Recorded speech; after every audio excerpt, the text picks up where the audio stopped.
ஒரு அமானிதம் எந்த அளவுக்கு ஒரு பரக்கத்தை ஏற்படுத்துகிறது பாருங்கள். அமானிதத்தில் காட்டக்கூடிய பேணுதல் எந்த அளவுக்கு ஒரு மனிதனை அழகான முறையில் கொண்டு செல்கிறது பாருங்கள். அமானிதத்தில் நாம் காட்டக்கூடிய துளி கரிசனையும் கூட பன்மடங்காகி அவனுக்கு பரக்கத்து கொட்டோ கொட்டு என்று கொட்ட வைக்கும்.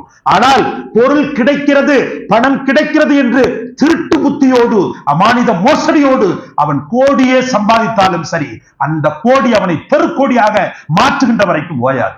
முஸ்லிம்கள் என்றாலே அமானிதத்தின் மறுபிம்பம் என்று மக்களால் படிக்கப்பட்டுக் கொண்டிருக்கிறார்கள். முஹம்மது ரசூலுல்லாஹி ஸல்லல்லாஹு அலைஹி வஸல்லம் இந்த உலகத்தின் வாழ்க்கையில் அவர்கள் கையில் பற்றி பிடித்தது அமானிதம். சகோதரர்களே, அமானிதம். அந்த அமானிதத்தில் தான் அவர்கள் ஜெயித்தார்கள்.